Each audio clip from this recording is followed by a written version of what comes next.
So homologous series, a family of the functional group, in turn comprises different homologous series.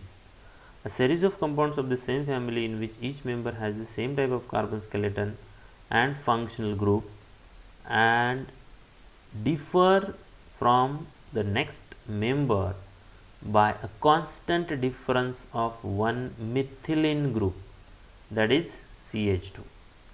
In its molecular and structural formula is called as homologous series. homologous series म्हणजे काय, याचे definition सांगितलेले आहे. तर एकाच प्रकारचे compound ज्यावेळी आपण लिहित जातो त्यावेळी हा समजा मिथेन लिहिला आपण CH4, इथेन काय आहे CH3 CH3, propane CH3 CH2 CH3, butane CH3 CH2 CH2 CH3. हा एक कार्बन, दोन कार्बन, तीन कार्बन, चार कार्बन. ही जी सेरीज आहे, ही जी त्यांची हायरार्की आहे किंवा ही एक लाईनअप आहे ना, त्याला म्हणायचं होमोलॉगस सेरीज. आणि ह्या सेरीजमध्ये काय असतं, एकाच प्रकारचे कंपाऊंड असतात, त्यांचा प्रकार एकच असतो, त्यांच्यामध्ये डिफरन्स फक्त मिथिलीन ग्रुपचा असतो. बघा, जर तुम्ही याला CH4 आणि मिथेन आणि मिथेन आणि इथेनमध्ये जर तुम्ही फरक शोधला तर CH4 आहे, याच्यामधला CH3 आणि इकडला एक H काढला तर CH4 निघून जाईल आणि CH2 राहील. म्हणजे याच्यामध्ये एक्स्ट्रा काय आहे, CH2 आहे. आता CH3 आणि CH3च्या मध्ये CH2 टाकला आहे, म्हणजे प्रोपेनमध्ये एक्स्ट्रा काय आहे, फक्त CH2 आहे. त्याच्यानंतर ब्युटेनमध्ये एक एक्स्ट्रा CH2 जॉईन झाला. किंवा ब्युटेनकडून जर आपण मिथेनकडे गेलो वरती तर एक CH2 कमी होईल.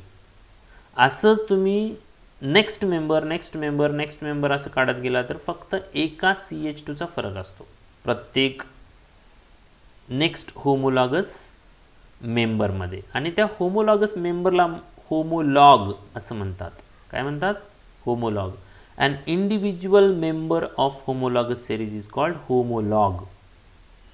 इंडिव्हिज्युअल मेंबर, प्रत्येकी एक मेंबरला होमोलॉग म्हणतात.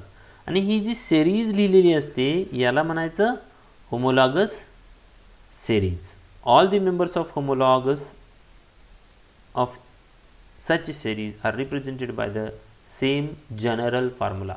त्यांचा जनरल मॉलिक्युलर फॉर्म्युला सेम असतो, जनरल मॉलिक्युलर फॉर्म्युला. आता हे सगळी जी सिरीज काढली होती मी, methane, ethane, propane, butane, pentane, यांचा जनरल मॉलिक्युलर फॉर्म्युला सेम आहे, CnH2n+2.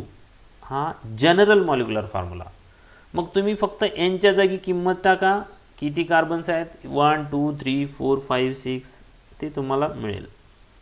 प्रत्येक होमोलॉगस सेरीजचा जनरल मॉलिक्युलर फॉर्म्युला हा सेम असतो. The members of particular homologous series possess similar chemical properties. Those vary gradually in their physical properties, namely melting point, boiling point, density, solubility.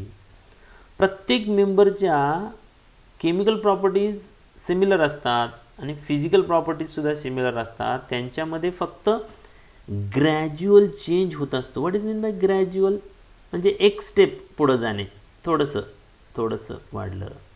आता समजा मी जर म्हटलं की एखादं होमोलॉगस सेरीजचा हा मिथेन आहे, मिथेन, इथेन, ब्युटेन, पेंटेन, हेक्झेन, असं जर तुम्ही गेला तर N हेक्झेनचं उदाहरण घेतलं तर हे लिक्विड आहे, ओके. आणि मिथेन जर बघितला तुम्ही तर हा गॅस आहे, मिथेन हा गॅस आहे. तर त्या मेंबर्सच्या ज्या फिजिकल प्रॉपर्टीज आहेत, म्हणजे melting point, boiling point, density किंवा सोल्युबिलिटी, हे थोडं चेंज होत राहत आहे. म्हणजे एका साईडनं त्या एकतर वाढत जातात किंवा कमी होत जातात. हा होमोलॉगस मेंबरमध्ये फरक असतो. 14.4 टेबलमध्ये आपल्याला कळेल की homologous series of straight chain aldehyde having general formula CnH2nO. Okay.